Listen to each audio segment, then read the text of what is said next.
And here on, I hope it's going to be also bilingual.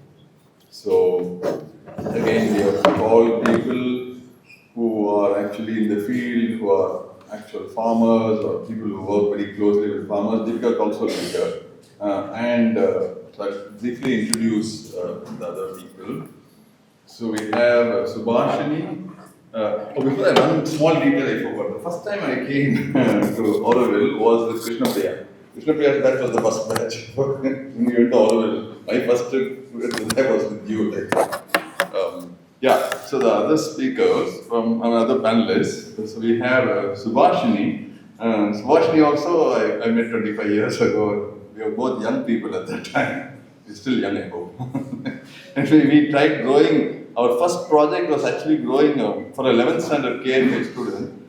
Her project was to grow rice inside the KFI compound, And the student actually ran away. Subhashini and me grew the rice. So she started it and never did it. That was the first time I was growing rice myself. Without her, I would not have done it. So it was such a fascinating experience for me. We had this environment project, by class 11, and 50% marks was just for the project. So that's how I met her.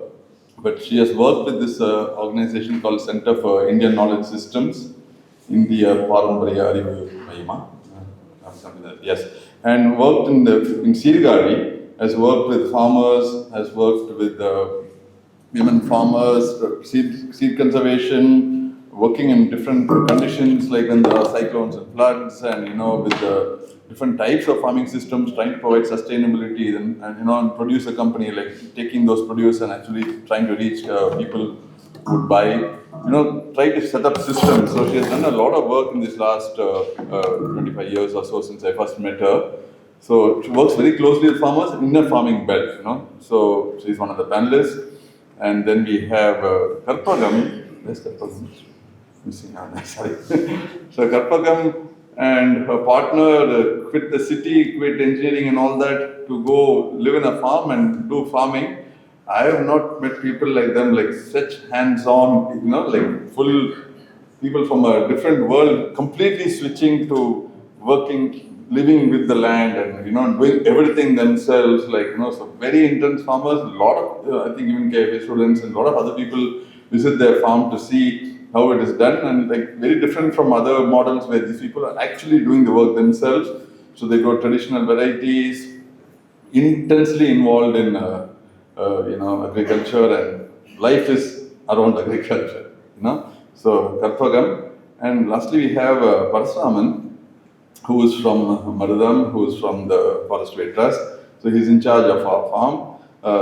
This is a fascinating man because he grew up being right from childhood being a farmer, choicelessly. His life was, his father was a small-time farmer. He was a farmer as well.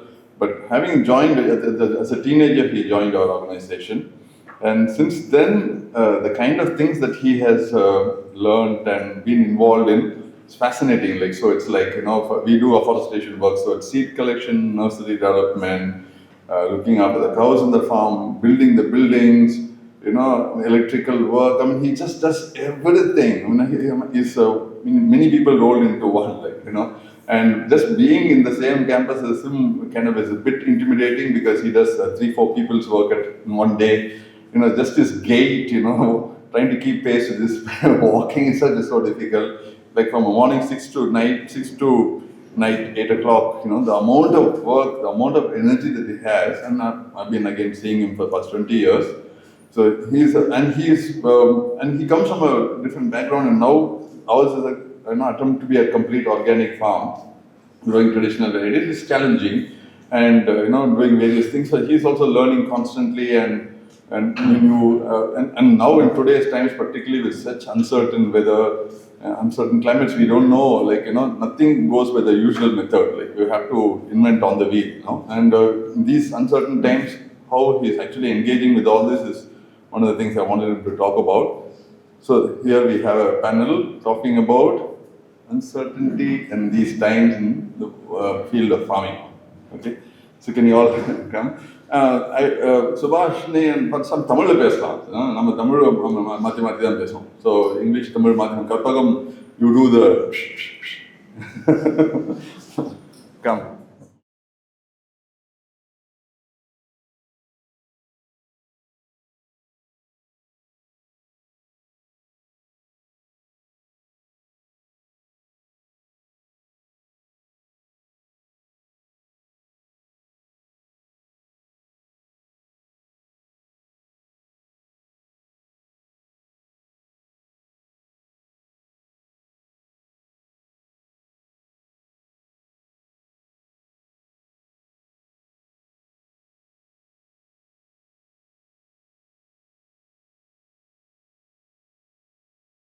Hi everyone. Okay. Yeah. I think Deepika has covered everything that we have sort of faced faced in our journey while farming and all, and she's given a very nice historical perspective to it.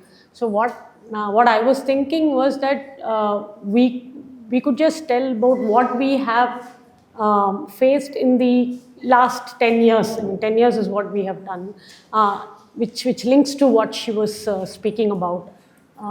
Is that, and then she can speak about seed saving. They are doing a lot of seed saving and farming. So one of the things that I was looking at is, I mean, when we came to the farm, we had to learn agriculture absolutely new. I mean, we didn't know. We just moved from the city, and we didn't know what paddy. I mean, paddy farming is one of actually the easiest thing to do, and we just decided that we would ask our neighbor, who are all farmers from their birth, and they're for many generations.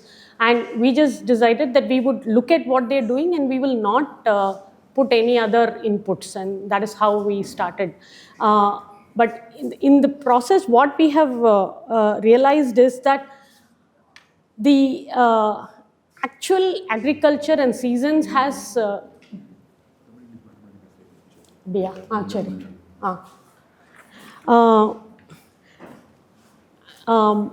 இப்போ இது க்ரோயிங்கிறது எவ்வளோ மாறி இருக்குங்கிறது அவங்கக்கிட்ட neighbouring farmers கிட்ட கற்றுக்கிறதுலேருந்து தான் எங்களுக்கு புரிஞ்சுது.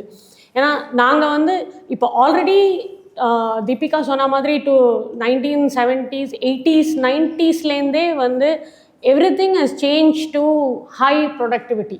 எங்கே பார்த்தாலும் high productivity. The only thing anyone is asking, இல்லை ஒரு வயலை பார்த்தாங்கன்னா உங்களுக்கு எவ்வளோ கிடைக்கிறது, இப்போ எப்படி பண்ணுறீங்க, எவ்வளோ இன்புட் போடுறீங்க, இதில் எனர்ஜி எவ்வளோ ஸ்பெண்ட் பண்ணுறீங்கிறதெல்லாம் யாரும் இது பண்ணுறது கிடையாது. உங்களுக்கு எவ்வளோ எடுத்தீங்க நீங்கள் கடைசியாக. இப்போ ரீசெண்டாக கூட ஒரு இடம் உழவு பண்ணினோம். அதில் அந்த இடம் ஒரு இட் இஸ் அபவுட் 70 cents. அந்த 70 centஸில் நாங்கள் ஒரு 55 to 60 cents தான் நாங்கள் ப்ளவ் பண்ணினோம். So we left both borders for 2 reasons. ஒன்று, அதிகமாக மழை பெஞ்சதுன்னா we can let out water, and also கொஞ்சம் weeds எல்லாம் அந்த பக்கம் இருக்கும், and we can sort of create a barrier மாதிரி. பட் ஆல்சோ நாங்கள் இந்த வாட்டி எங்களுக்கு கிடைச்ச seeds we got only 3 kilos, 3 kilo தான் கிடச்சிது. அந்த 3 கிலோ எங்களால் எவ்வளோ நட முடியுங்கிற ஒரு ஏரியாவில் நாங்கள் அந்த இடத்த செலக்ட் பண்ணினோம். நாங்கள் அந்த இடத்துல போய் நடுறதுக்கு போகும்போது எல்லாருக்கும் பை நவ் எல்லாருக்கும் தெரியும் நாங்கள் யூரியா எதுவுமே போடுறதில்ல, வளர்க்குறோம் அப்படின்னு சொல்லிட்டு. யாருமே எதுவுமே போடாமல் அந்த ஏரியாவில் வளர்க்குறது இல்லை. அப்போது நீங்கள் எப்படி எதுவுமே போடாமல் வளர்க்குறீங்க அதை பார்க்கலாமான்னு ஏதாவது ஒரு கேட்பாங்கன்னா, த ஒன்லி கொஸ்டின் ஃபஸ்ட்டு நீங்கள் ஏன் அந்த 10 சென்ட்டை உழவு பண்ணலை? Why did you not maximize the area that you have? Every inch has to be plowed and farmed. So when Deepika was saying that what is happening in the farm, what is happening around the farm is very important, you were saying, basically there should be no trees around because it will shade. Even if it shades like 2 cents, 3 cents, it is a big loss and so on. And what is shade bringing? It is just blocking the sunlight, which will maximize growth. And what the shade provides to them, which is important pathways, aeration underground, and organic matter and other places for pest predators and many other things are never noticed, because we don't need these things, right? We need something that appears like a soil in which we can put urea, DAP and other things, and maybe micromanaged nutrients, so that something like rice or any other product appears to grow, and then that is enough if we are able to do it. So the entire connection to natural world today is quite broken, is the main observation that we have come across. So Do you want to continue, say anything on that? சொல்லுங்க. Yeah, sure. எல்லோருக்கும் வணக்கம். என்னோட பேர் சுபாஷினி ஸ்ரீதர். நான் வந்து ஆரோவில்லேருந்து தான் இயற்கை விவசாய பயணத்தையே தொடங்கினது. நான் வேளாண்மை பட்டதாரி. அண்ணாமலை யூனிவர்சிட்டியில் பிஎஸ்சி அக்ரிகல்ச்சர் நாங்கள் படிக்கும்பொழுது 93ல் ஆரோவில்லுக்கு ஒரு முறை கள சுற்றுலான்னு சொல்லுவாங்க, ஃபீல்டு எக்ஸ்பீரியன்ஸ்க்காக கூட்டின்னு போவாங்க. அதில் நாங்கள் போனப்போ அங்கே பார்த்த ஒரு சூழல் தான் வந்து மனசுக்குள்ளே ஒரு கிட்டத்தட்ட ரொம்ப ஆழமாக பதிஞ்சிருச்சு. அதுக்கு பிறகு 96லேருந்து இந்திய பாரம்பரிய அறிவியல் மையம் அப்படிங்கிற அமைப்பில் சேர்ந்து பணி செய்ய ஆரம்பித்தது. இந்த மையத்தினுடைய அதாவது ஃபவுண்டர் அப்படின்னு சொல்லலாம் ஏவி பாலசுப்ரமணியம், டாக்டர் விஜயலட்சுமி அப்படின்னு இவங்க 2 பேரும் தான் வந்து இதுக்கான அடித்தளம் இட்டவர்கள். இவங்களுடைய வழிகாட்டுதலோட இந்த பயணத்தை தொடங்கினது. இது ஒரு சின்ன இது இல்லை, ஏன்னா 96லேருந்து இப்போ வரைக்கும் ஒரு நீண்ட பயணம். அதை ஒரு நிமிஷத்துலலாம் நம்ம சொல்ல முடியாது. கிட்டத்தட்ட பாரம்பரிய நெல் ரகங்களை மீட்டு எடுக்கணும், அதுதான் முதல் நோக்கம். ஸோ தமிழ்நாட்டில் பல பகுதிகளுக்கு, பல கிராமங்கள், குக்கிராமங்கள் தார் சாலைகளே இருக்காது. 3-4 கிலோமீட்டர் நடந்து கூட அந்த கிராமத்துக்கு போய் ஒரு கைப்பிடி விதை மட்டும் அவங்கக்கிட்ட இருக்கும். அதை வாங்கிட்டு வந்து இங்கே செங்கல்பட்டில் எங்களுடைய நிர்வாகத்துக்கு கீழே எங்கள் பண்ணையில் அதை விதை உற்பத்தி அப்படின்னு சொல்லுவோம், சீட் ப்ரொடக்ஷன், சீட் மல்டிப்ளிகேஷன், அதை பண்ண ஆரம்பித்து அதை வந்து கொஞ்சம் கொஞ்சமாக வந்து அதிகப்படுத்தி அதை பரவலாக்கம் செய்கிறது அப்படிங்கிற வேலை. இந்த பயணத்தில் நிறைய கதைகளும் நம்ம கற்றுக்கிட்டோன்னு சொல்லலாம். ஏன்னா ஒவ்வொரு தடவையும் ஒரு பகுதியில் இருக்கக்கூடிய ரொம்ப மூத்த விவசாயியாக இருப்பாங்க. அவங்களுக்கு வயது பார்த்திங்கன்னா 80-90 இருக்கும். ஆனால் அவங்களோட அனுபவங்கள் இன்னைக்கு எந்த ஏட்லேயும் நம்ம வந்து எழுதப்படவில்லைன்னு தான் சொல்லணும். அதுலேருந்து தான் விவசாயத்தை நான் கற்றுக்கிட்டேன். ஏன்னா இன்றைக்கி அக்ரிகல்ச்சர் நம்ம படிக்கிறதுங்கிறது வந்து என்ன சொல்கிறது, வெறும் ஸ்டெப் பை ஸ்டெப் ஒரு ஃப்ளோ சார்ட் மாதிரி, அது வந்து நடைமுறை கிடையாது. கற்பகம் அவங்க சொன்ன மாதிரி நடைமுறையில் நம்ம செஞ்சு பார்க்கும்போது தான் அதனுடைய அனுபவம் முழுசாக நமக்கு கிடைக்கும். ஸோ அந்த விதத்தில் அந்த மாதிரியான மூத்த விவசாயிகளுக்கு தான் இந்த ரகங்களை பற்றின விஷயங்களெல்லாம் கலெக்ட் பண்ண முடிஞ்சுது. அதை சேகரம் பண்ணி அதை டாக்குமெண்ட் பண்ணி அதை வந்து சரியா இருக்காங்கிறதையும் நம்ம வந்து வெரிஃபை பண்ணணும். இப்போ வந்து ஒரு ரகத்தை பேரை சொல்லி கொடுக்குறாங்க, அதுதானா அப்படிங்கிறது, அதனோட குணாதிசயங்கள் என்ன, அதனுடைய அதாவது என்ன சொல்கிறது, எந்த சூழலுக்கு அது வந்து தகுந்ததாக வர்றது, களிமண்ணுக்கு தகுந்ததாக வர்றதா, இந்த மாதிரி கிட்டத்தட்ட ஒரு டெஸ்டிங் மாதிரி நம்ம பண்ண பிறகு தான் ஒரு 3 வருட காலம் அது வந்து நம்மளுடைய டெஸ்டிங் பிளாட்ல தான் இருக்கும். அந்த 3 வருஷமும் அதை நம்ம அப்சர்வ் பண்ண பிறகு அதனுடைய பெர்ஃபார்மன்ஸு, அவங்க அந்த விவசாயிகள் சொன்ன தகவல் 2ஐயும் ஒத்து பார்த்து அப்போதான் நம்மளால வந்து அந்த ரகம் அந்த குணத்தோடு இருக்குது அப்படின்னு நம்ம சொல்ல முடியும். இது வந்து பாரம்பரிய ரகங்களை பொறுத்த வரைக்கும் இதுக்கான நோட்டிஃபிகேஷன் இதெல்லாம் கிடையவே கிடையாது. இன்னைக்கு கிரீன் ரெவல்யூஷனில் நிறைய உயர் விளைச்சல் ரகங்கள், ஹை ஈல்டிங் வெரைட்டிஸ் அப்படின்னு சொல்லுவோம், அந்த ரகங்களை வந்து வெளியிட்டிருக்காங்க. அதனுடைய தந்தை தாய் அப்படின்னு சொல்லுவோம், பேரண்ட்ஸு, அதாவது 2 வெரைட்டியை கிராஸ் பண்ணி தான் இந்த வெரைட்டிஸை உருவாக்குறாங்க. இப்போ நம்ம பாரம்பரிய ரகம்னு எடுத்துக்கிட்டோம்னா மாப்பிள்ளை சம்பாவோ அல்லது கருப்பு கவுனி எடுத்துக்கிறோம். இவங்க தீபிகாக்கா சொன்ன அந்த புழுதிக்கார், இதுக்கெல்லாம் வந்து பேரண்டேஜே யாரும் எழுதியே வைக்கல. அதனால அந்த ரகங்களினுடைய எங்கிருந்து அது உருவாச்சு அப்படிங்கிற விவரம் எதுவுமே தெரியாது. ஸோ இந்த மாதிரி ஒரு சூழலில் தான் இந்த ரகங்களுடைய விதை பாதுகாப்பு அப்படிங்கிறத நம்ம கையில் எடுத்துக்கிட்டோம். இது வந்து இந்த பயணம் இந்த 25 வருஷத்தில் சொல்லிக் கொடுத்த ஒரு முக்கியமான விஷயம் என்னென்னா, இயற்கை தன்னைத்தானே சமப்படுத்தி கொள்ளும். எந்த விதத்துலையும் நீங்கள் வந்து அவங்க சொன்னாங்க தானே சைக்ளோன் போது மரங்கள்லாம் சாஞ்செடுத்து அந்த மரங்கள்லாம் 3 வருஷத்தில் திருப்பி அது வந்து வீரியத்தோடு வெளிவந்தது அப்படின்னு. இந்த வரி தான் அதுக்கான ஒரே வரி நம்ம சொல்ல முடியும். இந்த மாதிரி தான் இந்த பாரம்பரியம்னு பார்த்தீங்கன்னா இது வந்து இப்போதான் சாகுபடி செய்யப்படுதா அப்படின்றதும் தெரியாது. ஒவ்வொரு பகுதியிலையும் இது வந்து லொகேஷன் ஸ்பெசிஃபிக் அப்படின்னு சொல்லுவோம், பகுதி சார்ந்தவை. இப்போ சவுத்தார்காட்டில் ஒரு ரகம் இருந்திருக்கும், திருவண்ணாமலை பகுதியை இந்த பகுதிகள்லாம் ஒரு ரகம் இருந்திருக்கும். இப்போ நான் வந்து டெல்டா பகுதி கம்ப்ளீட்டாக காவிரி பாசன பகுதியில் நான் வரோம். எங்கள் பகுதியில் இருக்கக்கூடிய ரகங்கள் வேறவாக தான் இருந்திருக்கு. ஸோ அதனால பகுதி சார்ந்த வகையாக தான் இது இருந்திருக்கு. குறிப்பிடும்படியாக வேதாரண்யம் பகுதி நாகை மாவட்டத்தில் இன்னைக்கு நிறைய பேர் பொன்னியின் செல்வன் சினிமா பார்த்துருப்பீங்க. அதில் உங்களுக்கு வந்து அந்த மேங்க்ரூவ்ஸ் சதுப்பு நில காடுகள் வரும். அதுக்கப்புறம் ஸ்ரீலங்கா ராஜராஜ சோழன் டிராவல் பண்ணி போகிறது, அந்த பகுதிகளில் இன்னைக்கும் வந்து பாரம்பரிய நெல் ரகங்கள் கடலை ஒட்டி ஒரு 500 மீட்டர்ல இன்னைக்கும் பார்க்க முடியும். அந்த விவசாயிகள் அந்த ரகங்களை இன்னைக்கும் வந்து பாதுகாத்துட்டு இருக்காங்க. ஏன் அவங்க செய்யறாங்க அப்படின்னு நம்ம போய் கேட்டோம்னா அவங்க சொல்ற ஒரே பதில், அவங்களுக்கு அது ஏதுவாக இருக்கு, அவங்க வீட்டு சாப்பாட்டுக்கு அதை எடுத்து வச்சுக்கிறாங்க, அந்த வைக்கோலை வந்து கால்நடைக்கு தீவனமாக பயன்படுத்துறாங்க. இந்த மாதிரி பல விதங்கள்ல அந்த ரகம் அவங்களோட ஒரு வாழ்வியலோட இணைஞ்சதாக இருக்கு. இதுதான் நான் வந்து உண்மையாக கற்றுக்கிட்ட விஷயம். அங்கே வந்து ஒரு புது ரகத்தை நம்ம வந்து இன்ட்ரடியூஸ் பண்ணியோ அதெல்லாம் வந்து நம்ம கன்வின்ஸ் பண்ணுறது ரொம்ப கஷ்டம். நிறைய சேலஞ்சஸ் அவங்களுக்கும் இருக்குது. அதில் வந்து மார்க்கெட்டிங்கில் இந்த மாதிரி பிரச்சனைகளை சந்திக்கிறாங்க. இந்த ரகங்கள்லாம் பார்த்தீங்கன்னா பொதுவாக லோ ஈல்டர்ஸ் அப்படின்னு சொல்லுவோம், மகசூல் குறைவாக இருக்கும். கொஞ்சம் முன்னாடி கற்பகம் சொன்னாங்க, ஒரு ஏக்கர்லேருந்து எத்தனை மூட்டை எனக்கு நெல் வந்தது அப்படிங்கிறத நம்ம கணக்கு பார்க்குறோம். அதில் எவ்வளோ வைக்கோல் வந்ததுன்னு கணக்கு பார்க்கல. இந்த மாதிரி மல்டிப்புளாக நம்ம பார்க்கும்பொழுது தான் அந்த ரகத்தினுடைய இயல்பு என்ன அப்படிங்கிறது நம்ம தெரிஞ்சுக்க முடியும். ஸோ இந்த மாதிரி விஷயங்கள்லாம் வந்து நேரடியாக நம்ம களத்துக்கு போகும்போது தான் கற்றுக்க முடிஞ்சது. இந்த ரகங்கள் இன்றைக்கும் வந்து இருந்துட்டு இருக்கு, இன்னமும் இருக்கும். எனக்கு இப்போ கிட்டத்தட்ட 25 இயர்ஸாக அந்த வெரைட்டிஸோட கேரக்டரிஸ்டிக்ஸ் டாக்குமெண்டேஷன் இந்த ஒர்க்கெலாம் எடுத்து பண்ணிட்டு இருக்கோம். இப்போ எங்கள் அமைப்பு மாதிரி இன்னைக்கு பல அமைப்புகள் வந்து இந்த மாதிரியான மீட்டெடுத்தல் பயணத்தை தொடர்ந்துட்டு இருக்காங்க.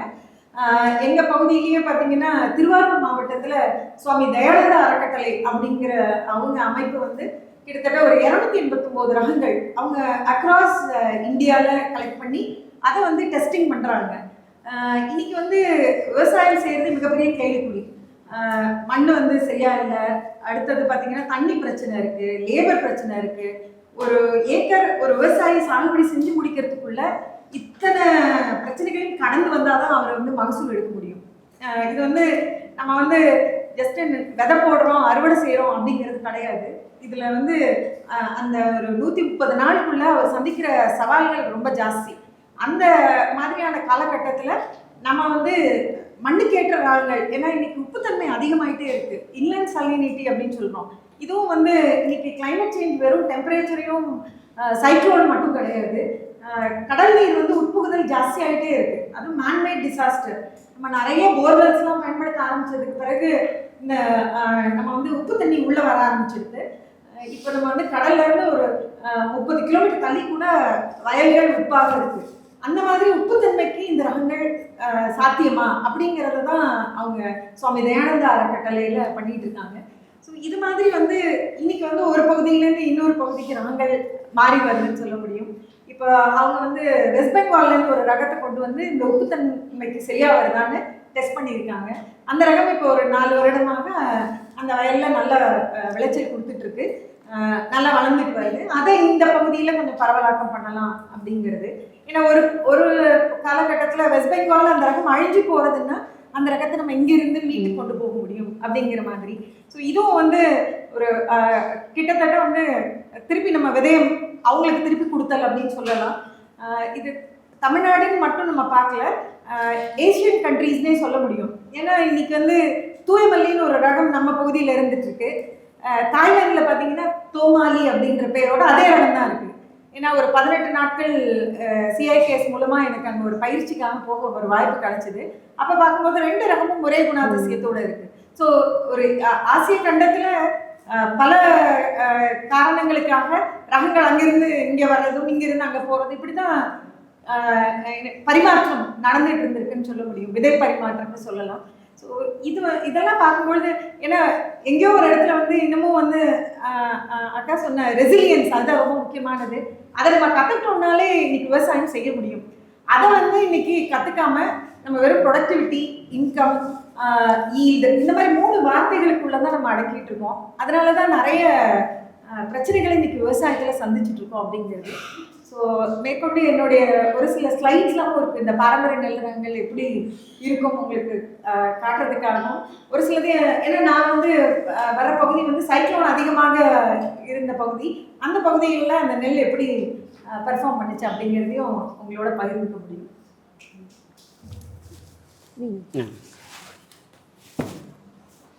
என்னோட பேர் வந்து பரசுராமன். ஒரு நிமிஷம், ஜஸ்ட் பர்டிகுலர் டிரான்ஸ்லேஷன்ஸ் ரிக்வயர்டா? I think it was very clear இல்லையா?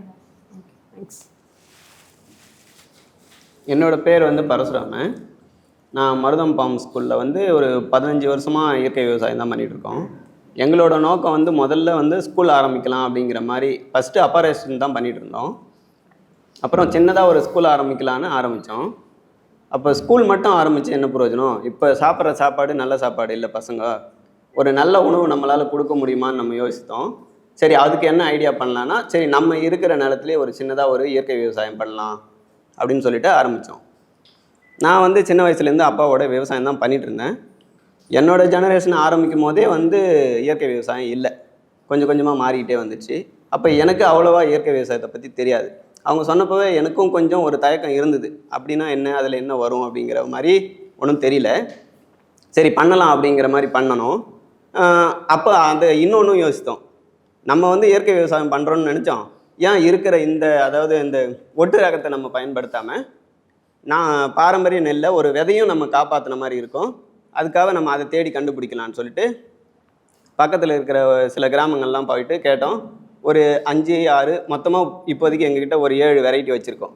ஏன்னா அதை மட்டும் நாங்கள் பயிர் பண்ணுறோம். ஏன்னா உணவுக்காக பயிர் பண்ணுறதுனால எங்ககிட்ட இருக்கிறது ஒரு 2.5 ஏக்கர் விவசாய நிலம் மட்டும்தான் பண்ணுறோம். மீதி எல்லாம் ஸ்கூல் இருக்குது, நிறைய இது இருக்குது. அதனால் அதுக்குள்ளே அவ்வளோ பெரிய நிறைய வெரைட்டி எங்களால் காப்பாற்ற முடியாது.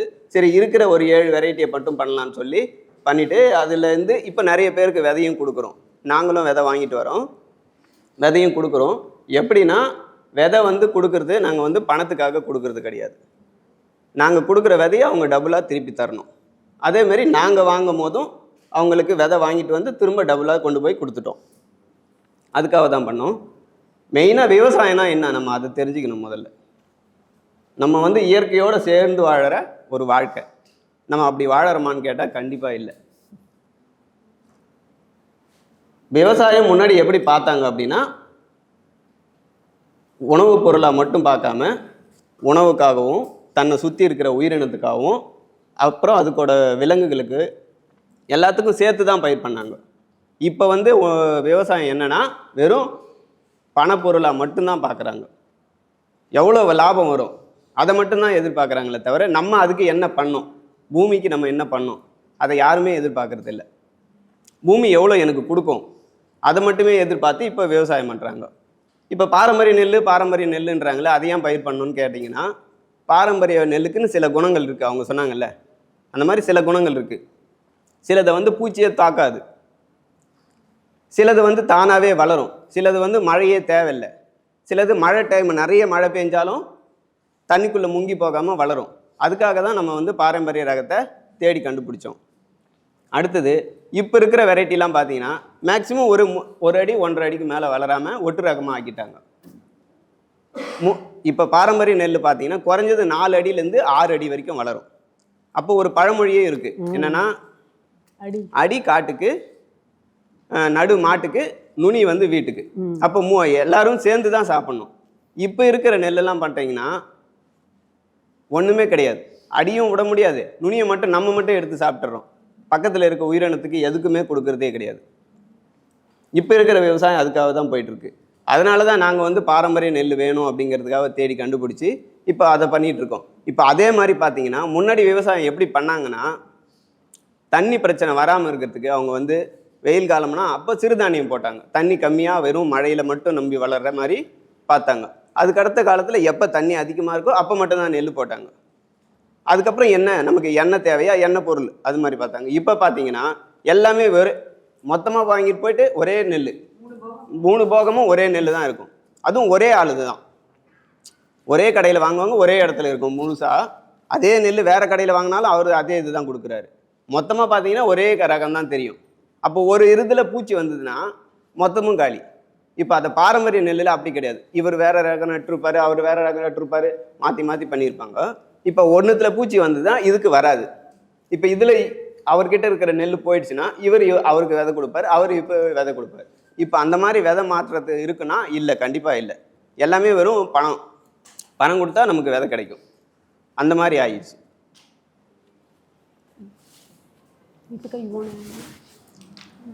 Just one point. Yeah. This point that Parasuraman just made, that now seed is seen as an input. It's a kind of a mechanical input. And whereas in traditional agriculture, seed is a living being which has some virtues and qualities. It's just like any of us. A seed is a living plant which has so many desirable features that people want. Also this thing of that seeds are now given for money. In traditional agriculture, they were always they were exchanged, but more than that, what gave them what was very important in traditional agriculture was farm saved seeds. Meaning that seed will develop resilience only if you keep on growing it in your farm and sharing it with the community near around. It will only develop that resilience if you keep your own seeds. And if you bring seeds from outside, you buy it from somebody, nothing wrong with that if you want to try something else, but you need to keep your own seeds in order to make them, to adapt them to your soil and your conditions. Because the seed, as I was saying, a plant is a living organism. It's constantly interacting with the environment around it. It isn't just standing there doing nothing. It is also the aim of that plant is to be able to survive in that condition and to reproduce. So only that resilience you'll get only by keeping your seeds. And in traditional agriculture, because of this thing, seeds were only exchanged within the community, and they were never sold and bought. But now that whole role of seed from a living being with some qualities, it's become product to be bought and sold. Yeah, actually it is quite amazing that almost see what he mentioned about adi kaatukku naanga other than few words, the same I have actually written it down when Deepika was talking about organic matter and all that. So one of the things is how you learn some of the good practices is through these kind of paramuris, that this thing is so important. I want to repeat that literally today, I'm sure you've seen that all paddy is only this high. And the thing is, paddy is this high because the machines can only handle that much. And if you, the urea and everything, the whole thing is manufactured for the agriculture processes that is dictated today, which basically gives you a high yield, and then market commodity and the other economics of it. However, it is completely ignored on what will the other cattle eat after that, and what happens to the soil. You take away so much from the soil. Idella is completely ignored. Now adi mannukna we don't cut, we cut so much, we leave. Women, we do hand harvest, and we learned hand harvesting and threshing from Parasuraman Anna only. We actually are a student of Marudam Farm School. So because we went there for learning how to harvest paddy, and the women are able to cut without bending, because you cut and then that much is there for the soil, and when it is plowed back in or as the seasons go, it becomes organic matter for the soil.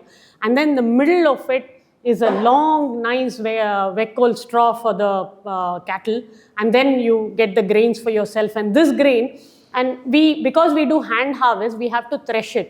And if physical threshing right now, currently it is not, it's very difficult, and even we have stopped doing it.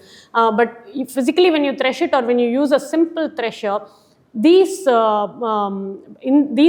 seeds fall very quickly. So if you just cover it, actually Bernard has told us a story some years back that they would harvest the paddy and put the heads in and just make it into a large pile and then keep it.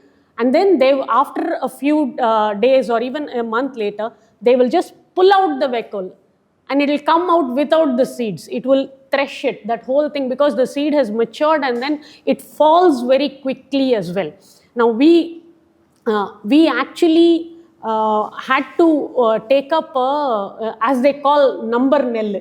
So in the two ways of local parlance, hybrid variety which they talked about is called a number nell. It doesn't have a name. So it is a ADT 37 or a Co 51 or a 45 or a 43.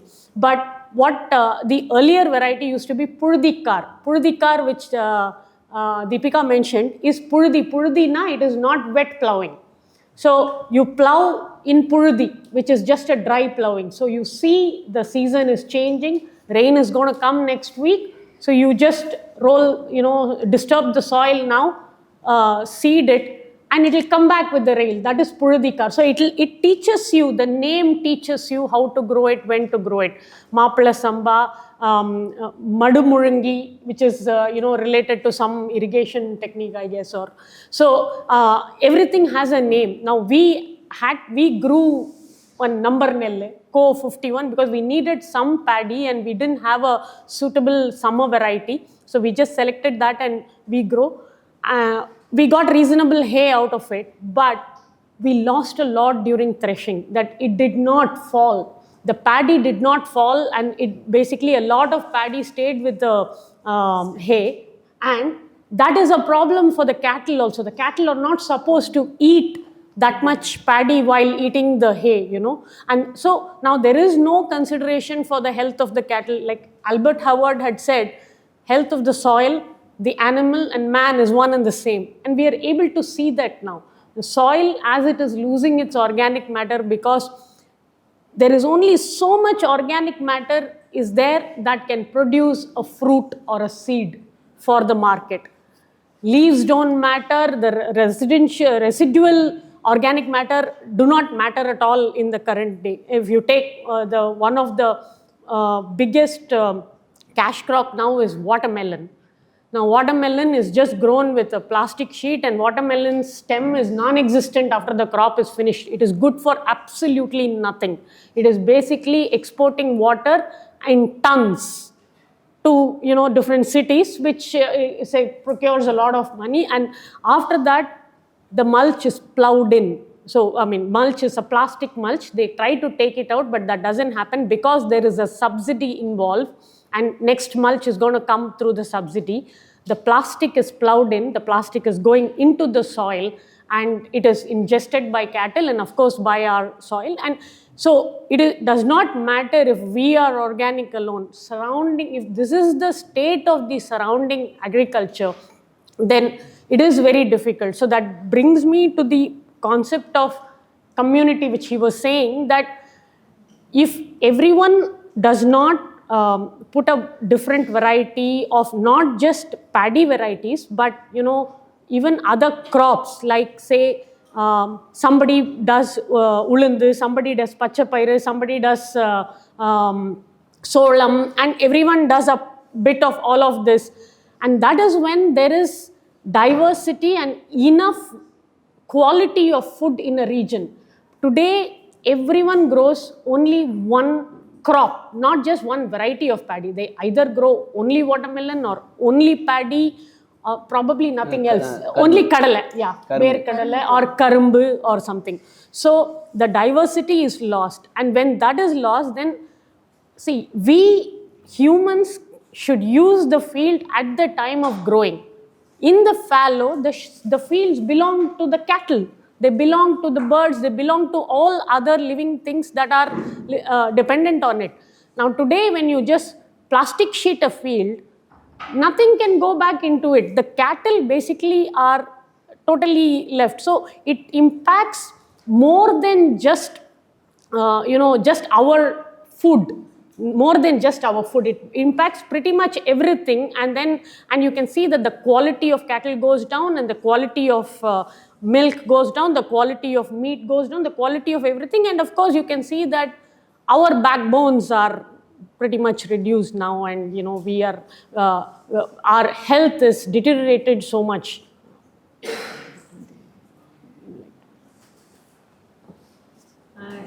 ஒரு விஷயம் வந்து பரசுராமன் அவங்க சொல்லும்போது சொன்னாங்க, மூடு போகம்னு. அதாவது சீசன்னு சொல்கிறோம். இப்போ நமக்கு நிறைய பேருக்கு வந்து சென்னையிலேருந்து படிச்சுட்டு இருக்கவங்களுக்கு சீசன்னா என்ன அப்படிங்கிறதும் தெரியணும்.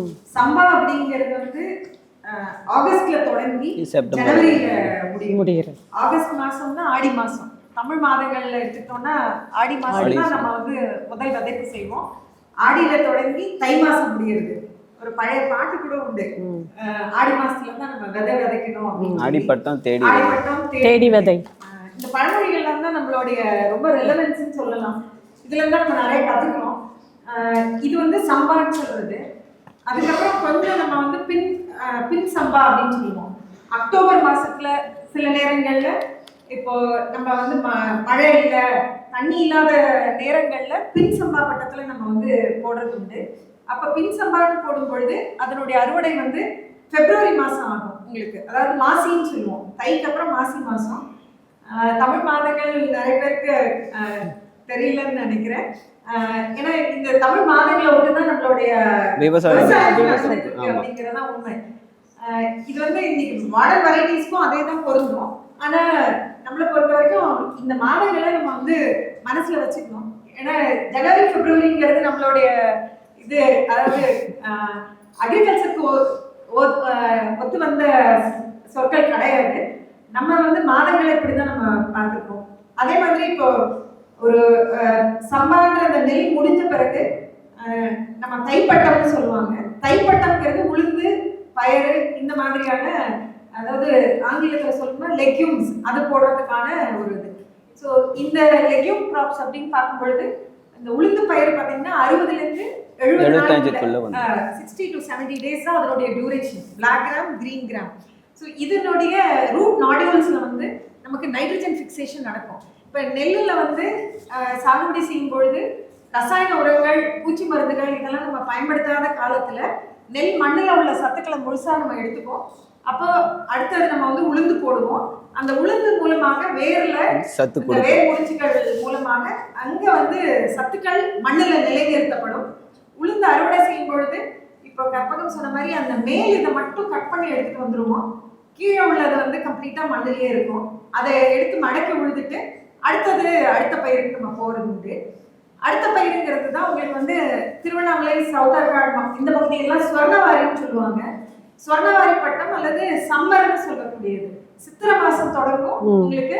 அடுத்தது சித்திரை, வைகாசி, ஆனி, ஆடி மாசம் முடிஞ்சிருங்க. இந்த 4 மாதங்களுக்கு ஒரு பயிர் இருக்கும்.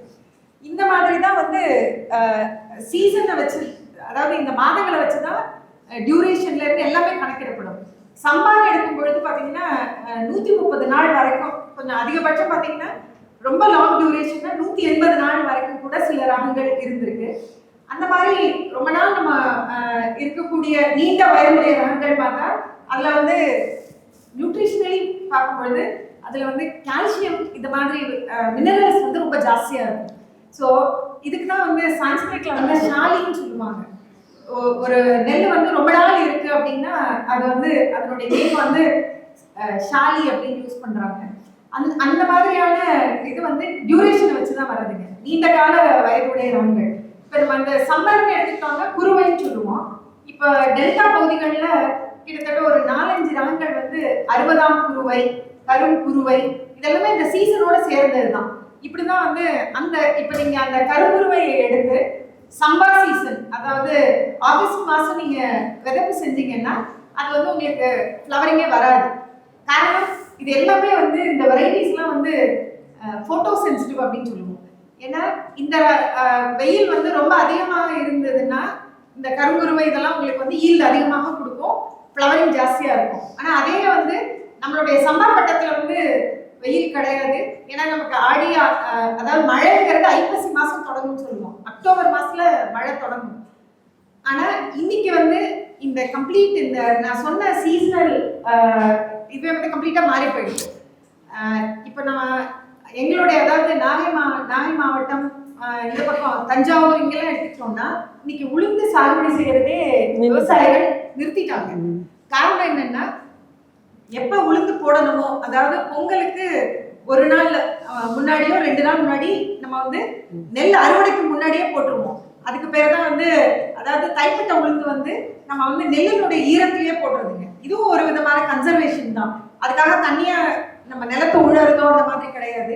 ஸோ இந்த மாதிரி நிறைய காஸ்ட் எஃபெக்டிவாகவும் யோசிச்சு தான் இந்த சீசனல் இன்ஃப்ளூயன்சஸ் இருந்தது. இது எல்லாமே இப்போ வந்து ஒரு கிட்டத்தட்ட ஒரு 20 வருஷங்கள்ல 20 இயர்ஸ்ல நிறைய சேஞ்ச் ஆயிடுச்சுன்னு சொல்ல முடியும். இன்னைக்கு வந்து டெல்டா பகுதிகளில் உளுந்து பயிர் சாகுபடிங்கிறது ரொம்ப ரொம்ப மினிமம் ஏரியாவில் தான் செய்கிறாங்க. காரணம் அந்த டிசம்பர் கடைசியில் கடந்த ஒரு 7 வருட காலமாக நம்ம பார்க்கலாம். ஒரு 7 இயர்ஸா டிசம்பர் 25ஆம் தேதியிலேருந்து அந்த ஜனவரி 15ஆம் தேதி வரைக்குமே மழை வந்து அப்போ நம்ம வந்து உளுந்து செய்ய முடியல. அதனால அந்த பார்ட் வந்து அந்த உளுந்து பயிர் போடக்கூடிய காலகட்டத்தை நிறுத்திட்டாங்க. இப்போ அதுக்கு பதிலாக என்ன செய்ய ஆரம்பிச்சிட்டாங்க அப்படின்னா ஏதாவது நம்ம ரெனுவரேட்டிவாக இருக்கும் அப்படின்னு சொல்லி பருத்தி போட ஆரம்பிச்சிட்டாங்க. ஏன்னா பருத்தி வந்து ஓரளவுக்கு உப்பை தாங்கி வளரும், களிமண்ணில் வளரக்கூடியது அப்படிங்கிற காரணத்தினால இன்னைக்கு காட்டன் வந்து இன்னைக்கு தமிழ்நாட்டில இல்லை இந்தியாவிலுமே வந்து கம்ப்ளீட்டாக எல்லாமே ஜெனட்டிக்கலி மாடிஃபைடு தான். இண்டிஜினஸ் காட்டன் வெரைட்டிஸ் எங்கேயுமே நம்ம பார்க்க முடியாது. இன்னைக்கு பருத்தி அதிகமாக சாகுபடி செய்யப்படுது. இப்போ பருத்தி செய்யும் பொழுது அதுல நிறைய ரசாயன பூச்சி மருந்துகள் பெஸ்டிசைட்ஸ் வந்து கிட்டத்தட்ட ஒரு 8 to 9 டைம்ஸ் ஸ்ப்ரே பண்றாங்க. அதனுடைய எச்சம் அத்தனையுமே அந்த சாயில்ல தான் இருக்கு. அடுத்த சீசன் நம்ம வந்து ஆகஸ்ட் மாசம் திருப்பி நெல்லுக்கு போறாங்க. ஸோ இது வந்து கிளைமேட் சேஞ்சினுடைய ஒரு முக்கியமான இம்பாக்ட் வந்து இந்த உளுந்து பயிருன்றது இல்லாம போய் இப்போ பருத்திக்கு வந்திருக்கு. இதுக்கான மாற்று வழிகளையும் நம்ம விவசாயிகளுக்கும் எடுத்து சொல்லணும். ஏன்னா இல்லைன்னா இது வந்து இந்த தொடர்ந்து இந்த பருத்திங்கிறத எடுத்துக்க ஆரம்பிச்சிருப்பாங்க. அப்போ நம்ம என்ன பண்ணலாம் அப்படின்னா உங்களுக்கு லேட்டாவே வந்து இந்த கருக்குருவை இந்த மாதிரி சொல்லக்கூடிய குருவை ரகங்களை நம்ம செய்யலாம் அப்படிங்கிறத நாங்களும் அதை வந்து டெமான்ஸ்ட்ரேஷன் மாதிரி செஞ்சு பார்த்து அதை இன்னைக்கு விவசாயிகளுக்கு சொல்றோம். ஏன்னா இதுவுமே வந்து நம்ம அடாப்ட் பண்றது தான். ஏன்னா இன்னைக்கு கிளைமேட்டுக்கு ஏற்ற மாதிரி நம்ம சில விஷயங்களை தவிர்க்கணும். நம்ம ரசாயனங்களை மண்ணில் போடக்கூடாது அப்படிங்கிற ஒரு எண்ணத்தோடு இருக்கக்கூடிய விவசாயி இந்த மாதிரி கிராப்பிங் பேட்டர்னை சேஞ்ச் பண்ண வேண்டியது ஒரு சூழல்ல இருக்கும். ரெண்டாவது முக்கியமான விஷயம் அவங்க சொன்னது இந்த விதை பொறுத்த வரைக்கும் அது வந்து ஒரு உயிருள்ள பொருள். பெண்களுடைய பங்கு வந்து விவசாயத்தில் ரொம்ப ரொம்ப முக்கியம். இது வந்து பழைய காலத்துல ட்ரெடிஷ்னல் அக்ரிகல்ச்சர்ல நிறைய மகளிரை வச்சுதான் வந்து இதை பத்தி பாடப்பட்டிருக்கு, பேசப்பட்டிருக்கு. ஆனால் இந்த கிரீன் ரெவல்யூஷன் வந்ததுக்கு அப்புறம் எல்லாமே நம்ம கடையில விதை வாங்க ஆரம்பிச்சிட்டோம். இடுபொருள்களை கடையில வாங்கிட்டு வந்துடுறோம். அதனால அவங்களுடைய முக்கியத்துவம் இல்லாம போயிடுச்சு. ஒரு மாடு இருக்கும், அதை வந்து பெண்கள் தான் பார்த்துப்பாங்க. அந்த மாட்டுல இருந்தா நமக்கு சாணம் வரும். அந்த சாணத்தை நம்ம வயலுக்கு பயன்படுத்துவோம். அந்த பெண்கள் தான் வந்து விதை தேர்வு செய்வாங்க. எப்ப அறுவடை செய்யணுங்கிறத முடிவு பண்றது அந்த வீட்டு பெண்மணியா தான் இருந்தது. அவங்க அந்த விதையை வந்து தேர்வு செய்து, ஏன்னா இதுல வந்து குறிப்பிட்ட செலெக்ஷன் சொல்லுவோம். பிளான் ப்ரீடிங்ல ஒரு இம்பார்ட்டன்ட் டாபிக் அது. ஏன்னா ப்ரீடிங் வந்து ரொம்ப இன்ட்ரெஸ்டிங் டாபிக். ஏன்னா நான் அக்ரிகல்ச்சர் படிக்கும்போது எங்க ப்ரொஃபஸர் ரொம்ப அழகாக அதை பத்தி சொல்லி கொடுத்துருக்காங்க. அந்த நுணுக்கங்களை வந்து படிக்காம இருந்த அந்த காலத்து பெண்களுக்கு ரொம்ப தெளிவா தெரியும். எந்த இதை வந்து செலக்ட் பண்ணி எடுத்து நம்ம விதைக்கு சேமிக்கணும் அப்படின்னு, எங்க சேமிக்கணும்னு தெரியும், எப்படி அதை முளைப்பு திறன் பரிசோதனை செய்யணும்னு தெரியும். இது வந்து இந்த அறிவு வந்து இன்னைக்கு வந்த உயர் ரகங்கள் வந்த பிறகு இந்த அறிவு இன்னைக்கு ரொம்ப குறைஞ்சு போயிடுச்சுன்னு சொல்லலாம். இன்னைக்கு கிராமத்துல இருக்கக்கூடிய நம்ம அதாவது ரொம்ப வயது முதிர்ந்த பெண்களை கேட்டீங்கன்னா அவங்க கரெக்டா சொல்லுவாங்க. விதை வந்து மேல இருந்து கீழே வரைக்கும் பழுத்து வந்திருக்கணும், இந்த கலர்ல இருக்கணும், அப்பதான் நீங்க விதை தேர்வு செய்யணும் அப்படின்னு சொல்லுவாங்க. ஏன்னா இந்த சீட் செலெக்ஷன்ன்றது ரொம்ப ரொம்ப இம்பார்ட்டன்ட்.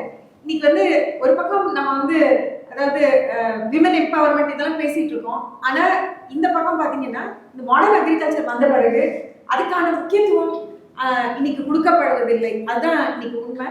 இன்னைக்கு பெண்கள் பொறுத்த வரைக்கும் இந்த விஷயங்களை நாங்கள் முன்னெடுத்து அவங்களுக்கு வந்து இப்போ இந்த விதையை வந்து இன்னைக்கு உற்பத்தி செய்து நம்ம மற்றவங்களுக்கு கொடுக்க வேண்டிய ஒரு நிலையில இருக்கும். ஏன்னா ஒரு பாரம்பரிய ரகம் வந்து இப்போ பரசுராமன் அவங்க சொல்லும்போது சொன்னாங்க விதை வங்கின்னு. இப்போ நான் வந்து பரசுராமன் அவங்களுக்கு 5 கிலோ விதை கொடுப்பேன் அப்படின்னா திருப்பி அவங்க 10 கிலோவா விதை கொடுக்கணும், விதையா கொடுக்கணும், நெல்லா கொடுக்கக்கூடாது. இதை ஞாபகம் வச்சுக்கணும். விதைன்னா அதுல தூய்மை அட்மிக்ஸ்டர்ஸ் இருக்கக்கூடாது, அது 100% ஜெர்மினேஷன் இருக்கணும், 12% மாய்ஸ்சர்ல இருக்கணும். உங்களுக்கு ரொம்ப ஈரத்தோட வச்சாலும் நம்ம என்ன பண்ண முடியாதுங்க, விதைய ரொம்ப நாள் வச்சுக்க முடியாது.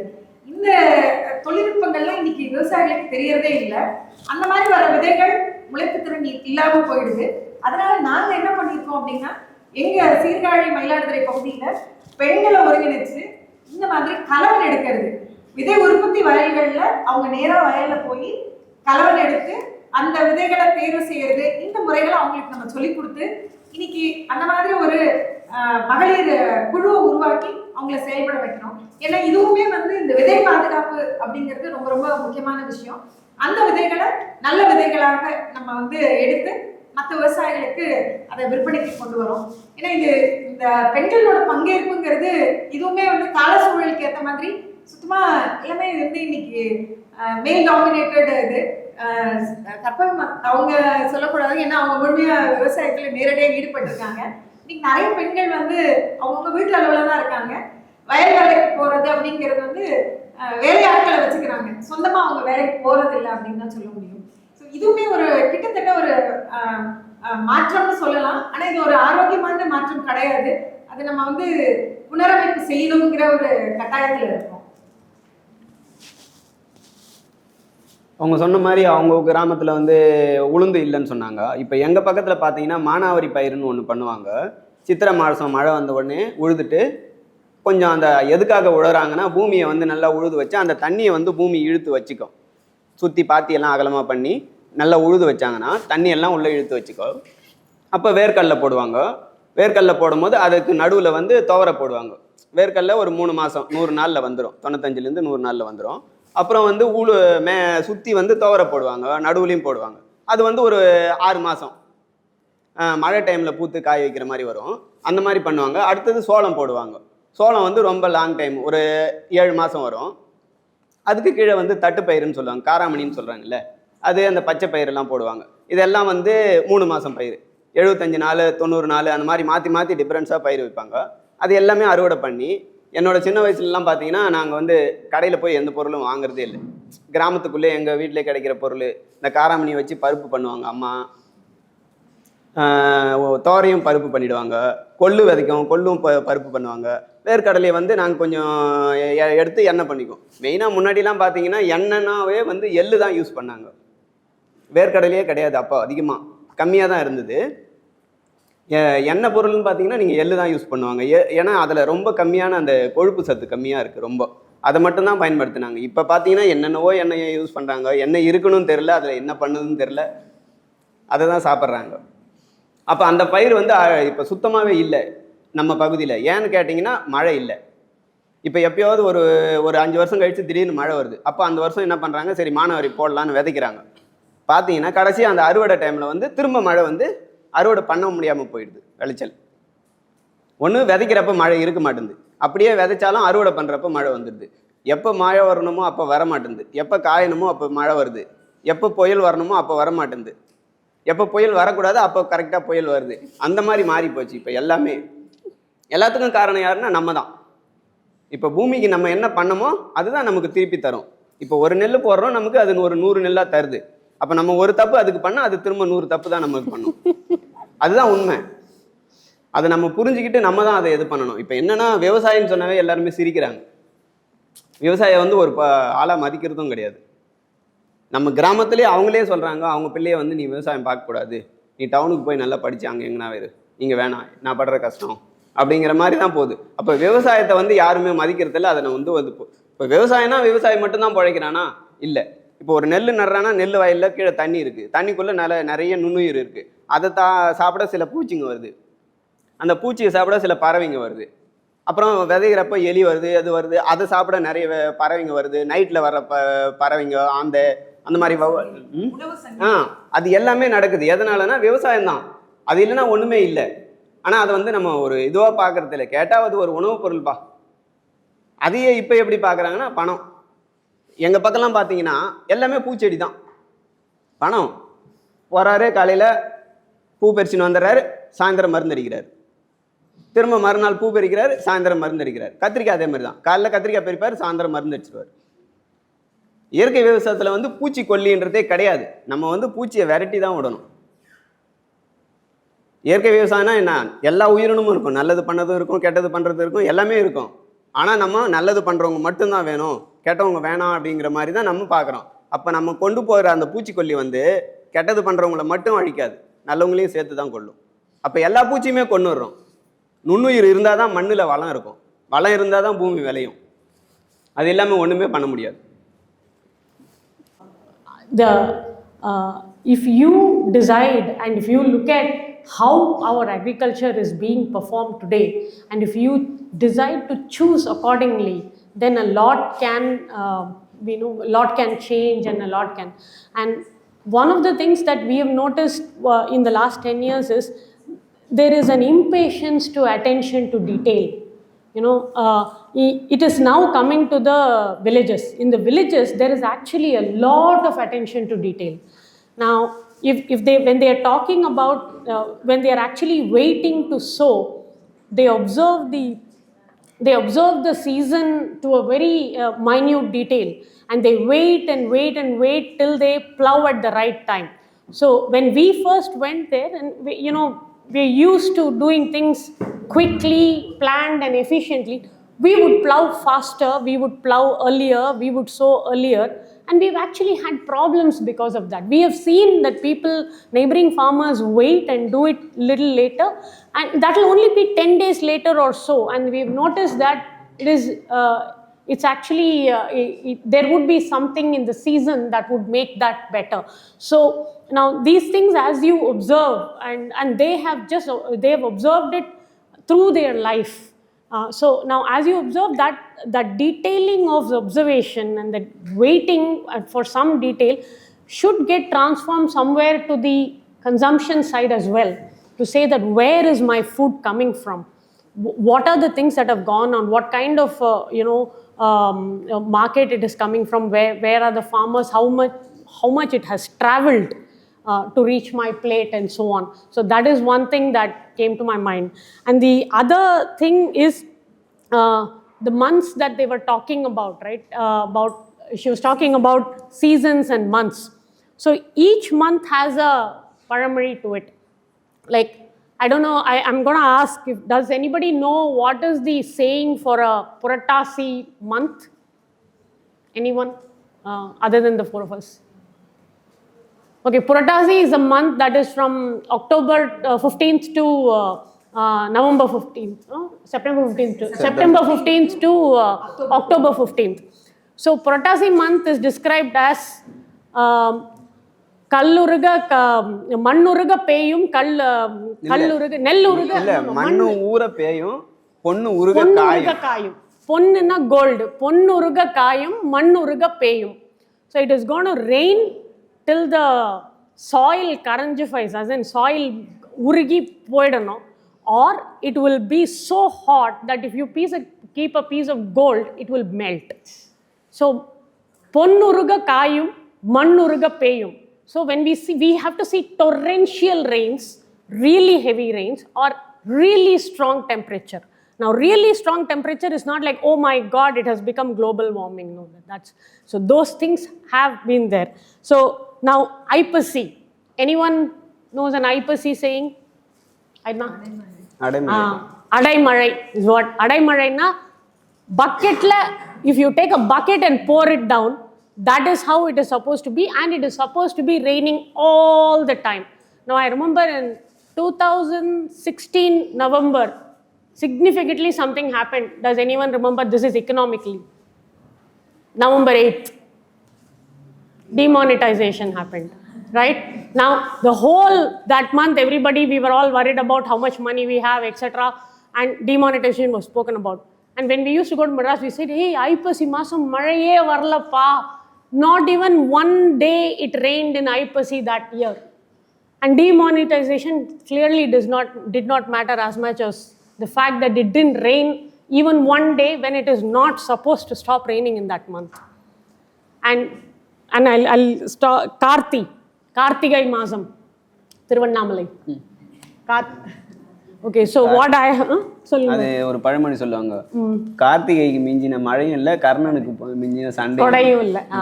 So they say that Karnan, who's a Mahabharata Karnan, right? So Karna, he's known for his benevolence. He's known for his he's very joy of giving. Yeah. So anything you ask him, he would give. And it was told that there is nobody that gives better than Karnanukku minjin apram. After him, there is no giver. After Kartigai, there should be no rain. So Kartik apram mala illa, Karnanukku apram koda illa. Koda means a giver in Tamil. So we learnt our agriculture through these sayings, and many of it is still totally relevant today as well. But we have seen that currently there are no villages or communities or even regions like Tondamandalam that she was speaking about. Currently it has just become households. If we've all become households, then our soil is linked to the next farm soil and so on. But as households, it's not linked to anything at all. And that is reflective in our agriculture as well. நீங்க slides போடுறீங்க. நீங்க பழமொழி இன்னும் இருக்கு, நான் எழுதியிருக்கேன். I thought they'll get bored. Adi, anyone remembers Adi? So Adi is a month of wind. A lot of wind happens. It is basically linked to the southwest monsoon. So westerlies are very strong. So they say Adi Kathila Ammi Parakum. Ammi, you know what is Ammi? It's a stone. Mixie, it does a job of a mixie, mortar and pestle. So in the Adi winds, Ammi is supposed to fly. That strong the winds are supposed to be. Okay, and Panguni is after Thai and Masi she spoke about. That is, in Thai there will be some harvest. In Masi, there will between Thai and Masi there will yeah, one by one. I didn't come through the chronological order. So in Thai Puranda Vali Parakum, they say, because harvest happen in Thai. And when harvest happen, there is abundance. Till then, when people are coming to the edge of the season, then it's like the end of the month, right? You finish up all your resources of sort. So when Thai comes, then weather improves. It is the turning of the solstice as well, and the sunlight comes, and then the grain matures, and then you have harvest and you have abundance.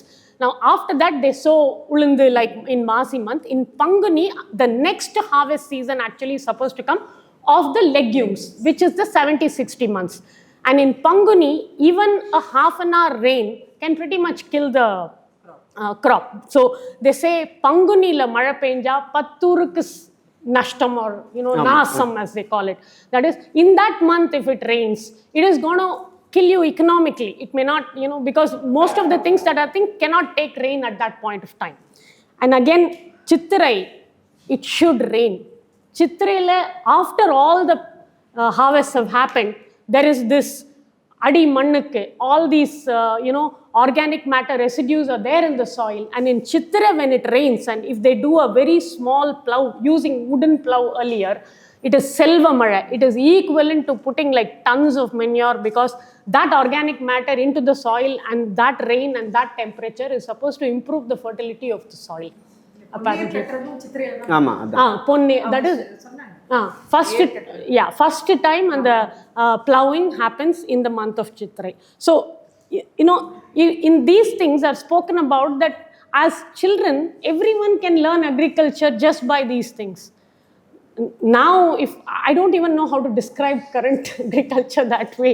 I mean, it's just So okay, so that's all I have now.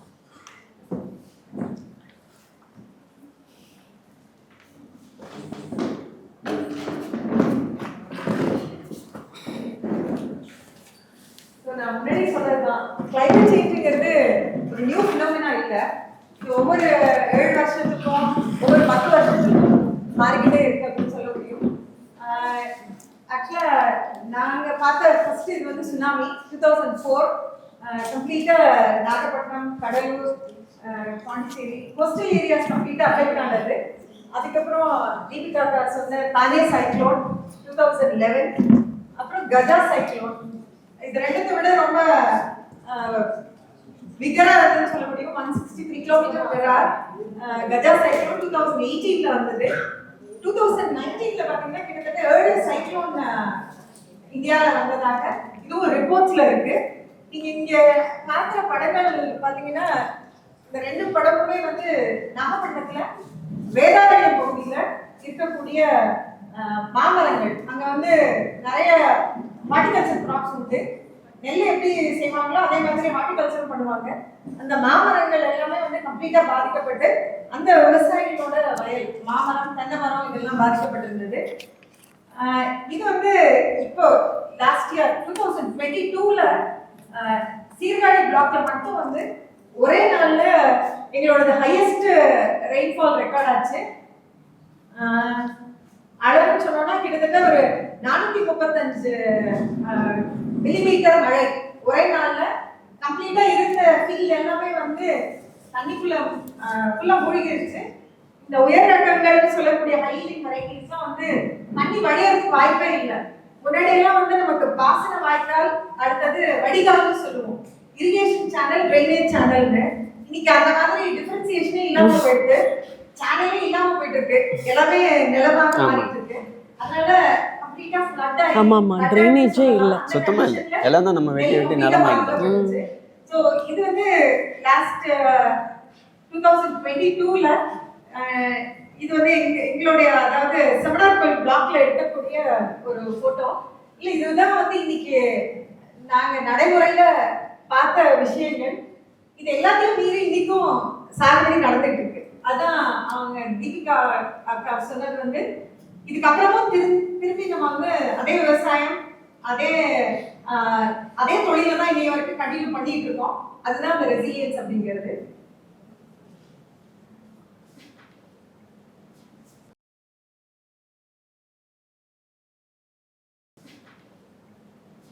இது கவர்மெண்ட்ல இருந்து ஒரு data present பண்ணியிருந்தாங்க. Changing climate வந்து is now a reality, evidence unequivocal, warming to continue அப்படின்னு சொல்லிட்டாங்க. Historical trends வந்து show rising temperatures steeper in the recent decades. இன்னொரு முக்கியமானது பாத்தீங்கன்னா ரீஜனல் வேரியேஷன் தான் அதிகப்படியா இருக்கு அப்படின்னு இருக்காங்க.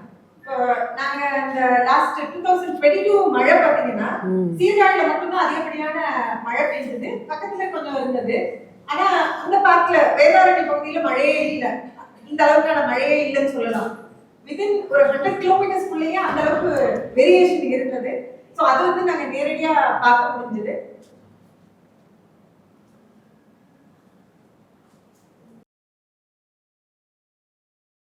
இது வந்து ஸ்டேட் வைஸ் இன்னைக்கு வந்து எப்படி வல்னரபிலிட்டி இருக்குன்னு சொல்லி கிரீடான்னு சொல்லக்கூடிய அதாவது ஹைதராபாத்ல இந்த இன்ஸ்டிடியூட்ல இருந்து வெளியிட்டிருக்காங்க. எந்த அளவுக்கு டிஸ்ட்ரிக்ட்ஸ் வந்து பாதிக்கப்படும் அப்படிங்கிறதும் அதை பத்தி நான் கம்ப்ளீட் இன்ஃபர்மேஷன். இது ஜஸ்ட் நீங்க எதுல வேணாலும் இந்த டேட்டா எடுக்கலாம். ஸோ சிஐகேஎஸ் பொறுத்த வரைக்கும் பாத்தீங்கன்னா 1993ல இருந்து இந்த பணிகளை தொடங்கினது. மெயினா ஃபோக்கஸ் ஏரியாஸ் வந்து பயோடைவர்சிட்டி கன்சர்வேஷன். ஸோ ஒரு 160 ட்ரெடிஷனல் பாடி வெரைட்டிஸ், 50 வெஜிடபிள் வெரைட்டிஸ் கன்சர்வ் பண்ணிட்டு இருக்கோம். 8 மாவட்டங்கள்ல வேலை பார்த்துட்டு இருக்கோம். ஸோ சுனாமிக்கு பிறகு அப்படிங்கிறது தான் ரொம்ப இம்பார்ட்டன்ட். ஏன்னா நாகப்பட்டினம் மாவட்டத்துல சீர்காழி பகுதியில எந்த விதமான அமைப்புகள், அதாவது நான் கவர்மெண்ட் ஆர்கனைசேஷன், ரிசர்ச் அந்த மாதிரி எல்லாம் இல்லாத ஒரு காலகட்டத்துல அங்கதான் ஃபர்ஸ்ட் நாங்க சாயில் ப்ரொஃபைல் ஸ்டடியும் எடுத்து பண்ணோம். சாயில் சாம்பிள்ஸ் எல்லாமே அனலைஸ் பண்ணி, ஏன்னா சயின்டிஃபிக்கா எப்படி வந்து இந்த பாதிப்பு இருந்திருக்கு அப்படின்னு பாக்குறதுக்கு சாயில் pH அப்படின்னு சொல்லுவோம். அது வந்து இட் ரேஞ்சஸ் பிட்வீன் 6.5 to 8.5. இந்த சுனாமி அஃபெக்டட் சாயில்ல நம்ம எடுத்து பார்க்கும்போது எலக்ட்ரிக்கல் கண்டக்டிவிட்டி, இந்த ரெண்டும் ரொம்ப ரொம்ப இம்பார்ட்டன்ட். இப்போ இந்த எலக்ட்ரிக்கல் கண்டக்டிவிட்டி ரொம்ப ஜாஸ்தியா இருந்தாலும் நமக்கு வந்து கிராப் வந்து கம்ப்ளீட்டா வளரவே வளராது. ஸோ இதெல்லாம் வந்து சாயில் ப்ரொஃபைல் ஸ்டடியோடைய ரிசல்ட்ஸ். இன்ட்ரெஸ்டிங் ஆப்சர்வேஷன்ஸ் தான் உங்களோட ஷேர் பண்ணணும். இந்த சுனாமி அஃபெக்டட் ஏரியாஸ்ல பார்க்கும்பொழுது நம்ம மணல் குன்றுகள், அதாவது கோஸ்டல் ஈகோசிஸ்டம்ல ரொம்ப ரொம்ப முக்கியமான விஷயம். நம்ம வந்து இந்த நான் சொல்லக்கூடிய பகுதிகளில் பாத்தீங்கன்னா திடீர்னு ஒரு பெரிய குன்று இருக்கும், அப்புறம் ஒரு பள்ளம் மாதிரி இருக்கும், வயல் இருக்கும், அதே மாதிரி குன்றுகள் தொடர்ந்து இருந்துட்டே இருக்கும். சாண்ட் டியூன்ஸ் அப்படிங்கிறது எங்கெல்லாம் இந்த சாண்ட் டியூன்ஸ் இருந்ததோ அங்கெல்லாம் வந்து இறப்பு விகிதம், அதாவது இறப்பு ரொம்ப கம்மியா இருந்ததுன்னு சொல்ல முடியும். இதை நாங்க ரெக்கார்ட் பண்ணோம். ஏன்னா இந்த சாண்ட் டியூன்ஸ் வந்து சுனாமியை வந்து உள்ள வராம தடுத்திருக்கு அப்படிங்கிறது. ஏன்னா இது நாங்க சீர்காழி பிளாக்ல ஒரு பர்டிகுலர் வில்லேஜ்லயும் அதே மாதிரி வேளாங்கண்ணிக்கு பக்கத்துலயும் இதை பார்க்க முடிஞ்சது. ஏன்னா இந்த இயற்கையா இருக்கக்கூடிய அந்த அரண்களை, நேச்சுரல் பேரியர்ஸ் நம்ம என்ன பண்ணிடுறோம், கோஸ்டல்ல இருக்கக்கூடிய ஃபிஷிங் பண்றவங்க இந்த மணக்கூண்டுகளை கம்ப்ளீட்டா எடுத்துடுறாங்க. அப்ப கடல் தண்ணி நேரா உள்ள வந்துருது. ஸோ இது வந்து ஒரு முக்கியமான விஷயம். இதுலயும் பாத்தீங்கன்னா ஒரு குறிப்பிட்ட வகையான பிளான்ஸ் நம்ம பார்க்க முடியும். இப்போ நீங்க பார்க்கறது வந்து தாழைன்னு சொல்லக்கூடிய பண்டானஸ், அது வந்து ரொம்ப அதிகப்படியாக இந்த மாதிரியான மணக்கூண்டுகள்ல இருந்துட்டு இருக்கிறது. இது வந்து ஒரு டிபிக்கல் பிக்சர். ஒரு பர்டிகுலர் வில்லேஜ்ல கொடியம்பாளையம்ன்ற இடத்துல இருந்தது. இந்த மாதிரி சில வீட் ஸ்பீஷீஸ் நம்ம சொல்ல முடியும். இதெல்லாம் குறிப்பா இந்த soil binding, sand particles bind பண்றதுக்காக இது வந்து ராவணன் மீசைன்னு சொல்லக்கூடிய ஒரு செடி, இதுவும் அதிகப்படியாக பார்க்க முடிஞ்சது. நாங்க இந்த சுனாமி அஃபெக்டட் சாயில்ஸ்ல ஒரு ட்ரெடிஷனல் வெரைட்டிஸை வச்சு எப்படி அது பெர்ஃபார்ம் பண்ணுது அப்படின்னு சொல்லி ஒரு ஸ்டடியும் நாங்கள் கண்டக்ட் பண்ணியிருந்தோம். ஒரு 3 ரகங்கள், 3 டிஃப்ரெண்ட் வெரைட்டிஸ் எடுத்துட்டு tsunami soil and then control அப்படின்னு சொல்லி கம்பேரிசன் பார்த்து அந்த ரிசல்ட்ஸ் நம்ம ஷேர் பண்ணியிருக்கோம். இதுல சலைன் சாயில்ஸ்ல குறிப்பா பாத்தீங்கன்னா இந்த மாதிரி ஒரு 3 வெரைட்டிஸ் வந்து ரொம்ப சூட்டபிளா இருக்கிறது. குழியடிச்சான்றது இங்கேயே உள்ள வெரைட்டி, கலர்பாலைங்கிறது சவுத் ஆப்பிரிக்கால இருந்து அங்க எடுத்துட்டு போய் நம்ம டெஸ்ட் பண்ணது, இன்னொன்னு காலா நமக்கு அப்படிங்கிறது ஈஸ்டர்ன் யூபியில நம்ம பார்த்து சேகரிச்ச வெரைட்டி இது. ஸோ சில வெரைட்டிஸ் வந்து ஃபிளட்டிங்க்கு, அதாவது இப்போ நம்ம சொல்லக்கூடிய வெள்ளம் வந்தாலும் தாங்கி வளரக்கூடியது அப்படின்னு பார்த்தீங்கன்னா சம்பா மோசனம், இந்த பூம்பாழை, இதெல்லாம் பார்த்தீங்கன்னா இன்னமும் நாகை மாவட்டத்தில் இந்த பகுதிகளில் சாகுபடியில் இருக்கு. அதே மாதிரி ட்ரவுட் ரெசிஸ்டன்ட், இது மாடர்ன் வெரைட்டிஸ் குணாதிசயங்களோட ரொம்ப கம்மியாக தான் இருந்துருக்குன்னு சொல்ல முடியும். காடன் சம்பா அப்படிங்கிறது பேரே அதனுடைய இது. இந்த ஜில்ஜில் வைகுண்டாங்கிறது திருவண்ணாமலை மாவட்டத்துல தான் நாங்கள் சேகரம் பண்ணது இந்த வெரைட்டி. அதே மாதிரி சில வெரைட்டிஸ் பார்த்தீங்கன்னா 2 குணாதிசயங்களோட இருக்கிறது. அடுத்தது பூச்சி நோய் தாக்காத ரகங்கள்னு சொல்லலாம்.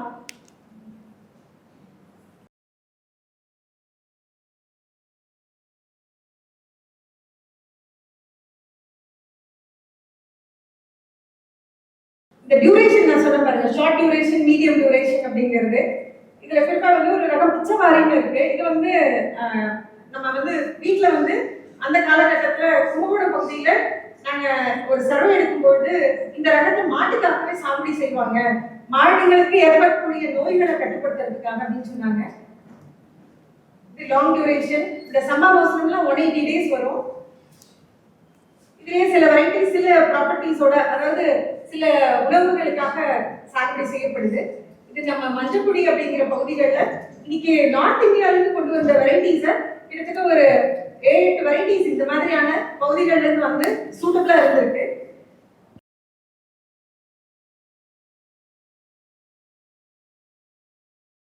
முக்கியமானது இப்ப இந்த இயற்கை விவசாயம் அல்லது நம்ம சொல்லக்கூடிய பாரம்பரிய நிலங்களை கொண்டு விவசாயிகளுக்கு என்னெல்லாம் பிரச்சனைகள் வருது அப்படிங்கறத நாங்க ஒரு சர்வே எடுத்து டாக்குமெண்ட் பண்ணோம். இதுலயும் பாத்தீங்கன்னா மெயினா வந்து கலை தொந்தரவு அதிகமாக இருக்கு, மகசூல் குறைவா இருக்கு, மார்க்கெட் இல்ல, இந்த மாதிரி பிரச்சனைகள் தான் அதிகமாக சொல்லப்பட்டது.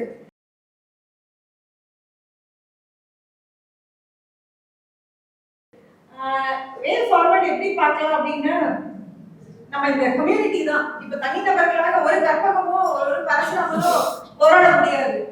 இன்னைக்கு ஒரு கற்பகம் வந்து அங்க குளோனிங் மாதிரி ஆகி அங்க 100 கற்பகமா மாறினா மட்டும்தான் இன்னைக்கு விவசாயம் செய்ய முடியும். இது நான் உண்மையா என் மனசுல பட்டதை சொல்றது.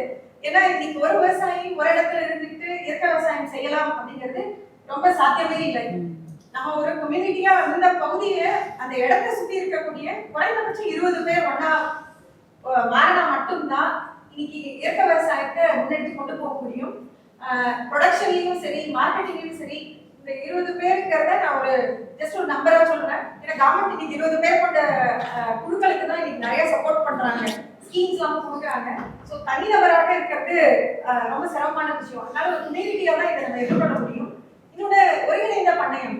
முன்னாடியே பேசணும், நம்ம வந்து வெறும் நெல் மட்டும் கிடையாது, அதுல ஒருங்கிணைந்த பண்ணையம்னா கறவை மாடு இருக்கும், ஆடு, இந்த மாதிரி இதர அலைட் ஆக்டிவிட்டிஸ்க்கும் சேர்த்தா மட்டும்தான் இன்னைக்கு விவசாயம் லாபகரமாக இருக்கும். இல்லைன்னா இன்னைக்கு யாருமே விவசாயம் செய்யறவங்களுக்கு பொண்ணு கொடுக்க கூட தயாரா இல்லை. இன்னைக்கு நிறைய விவசாயிகள் ஆண்கள் கல்யாணம் பண்ணாம இன்னமும் கிராமங்கள்ல இருந்துட்டு இருக்காங்க. இந்த டேட்டா கூட இன்னும் கூடிய சீக்கிரம் நம்ம எடுக்க வேண்டியது இருக்கும். ஸோ இதுவும் வந்து இன்டெகிரேட்டட் ஃபார்மிங் நம்ம கொண்டு வரணும். இன்னொரு இந்த எக்ஸ்பீரியன்ஸ் ஷேரிங், இப்போ எப்படி உங்களோட நாங்க வந்து பேசுறோமோ இது வந்து ஒரு விதமான இது உங்களுக்கு புரிய வைக்கிறதுக்காக எங்களுக்கு ஒரு வாய்ப்பு கொடுத்துருக்காங்க. அதுக்கு ஆர்கனைசர்ஸ்க்கு நாங்க நன்றி சொல்லிக்கிறோம். ஏன்னா இன்னைக்கு வந்து ஒரு அர்பன்ல இருக்கக்கூடியவங்க விவசாயிகளுக்கும் இன்னைக்கு கிளைமேட் சேஞ்ச்ல என்ன இஷ்யூஸ் இருக்கு அப்படிங்கறத தெரிஞ்சுக்கிறதுக்கு இது ஒரு நல்ல வாய்ப்பு.